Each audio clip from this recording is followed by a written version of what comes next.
صحیفه جالب آمدیم به همان لحظه های خیلی در انتظاره که ما سعید ابرارов را در میدان میبینیم و این لحظه خیلی جالب را اکنون با شما تماشا خواهیم کرد. منز الیاس 26 سال دارد و اکنون پهلوان امیدبخش جمهوری تاجیکستان اینجا هم در روند تلاش های قبلیش افضلی و متانت و مهارت رو ما خوبتر و بیشتر دیدیم. امیدواریم که امروز با درک مسئولیت وطن محبوب ما رو در این مسابقات خوبتر و بهتر معرفی میکند. شهباز سعید ابرارov با راهبری رؤوف حکومت در مکتب مهارت عالی ورزش شهید به نمودهای گوشتین تمرین میگیرد. یک مسئولیت جدی این پهلوان رو در پیش بود. این رو هم ما در گرجستان بار دیگر ثابت کردیم که در آوان جوانیش که 21 سال داشت با دریافت زینه سیوم ماه مرد سال 2021 در زمان 20 سالگیش حتی مدال برنجی مسابقات گرند اسلم رو مال خود کرد که در میان پهلوانان تاجیکستان این هم نمونه بود، چون که در سن 20 سالگی مدال برنجی مسابقات گرند اسلم نه به هر پهلوان نصیب میگردد. بعدا هم اگر ما پیشتر از این هم نظر کنیم در میان جوانان در جام آسیا در بیشکک قرقیزستان اکتبر 2019 همین نتیجه را مال خود کرده بود سعید ابرارov. حالا در مقابل ورزشگر ایتالیایی چی کارو انجام میدهد؟ هر دو در دور اول آزاد بودند. اکنون خیار غالب انا همین جفت رو انتظار است. ورزشگری فرانسوی که نوکک غالب آمد با نفر دست بالای همین سبقت میدانداری خواهد کرد.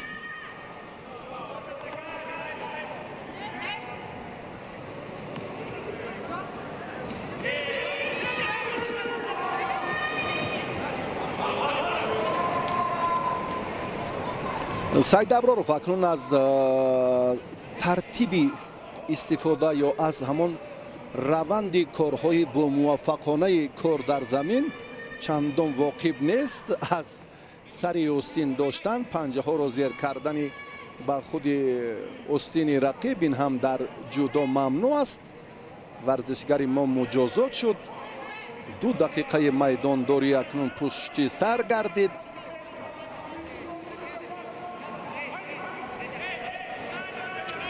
توجه سعید ابرارov به ادامه مبارزه این دوری دویم باز هم بیشتر می شود.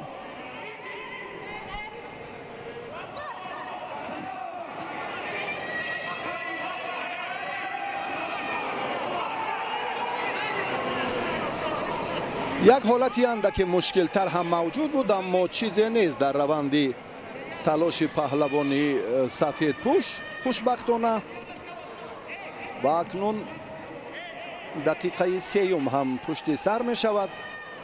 سعید ابرارov چند اصول با خود خاص دارد. به سر کتف رجوع کردنش به سبب نیست، اما در نگاه داشت فاصله اشتباه کرد.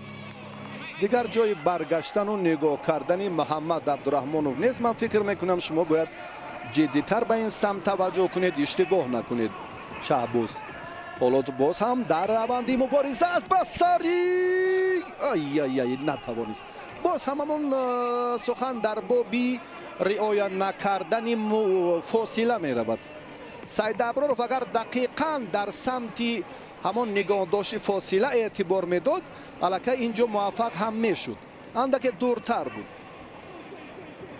سبب ناکام شدنش هم همین است. این رو بسیار باید با سرعت تیز انجام دهد و احتیاط کارانه گوشتین گیرد که مبادا به مانند نیروسنجی های پیشتر گرند اسلم که پهلوان ما رو خارج کرده بودن به سر رفتیدن بسیار هم علت و وضع ناگوار رو به سعید ابرارov به میان آورد.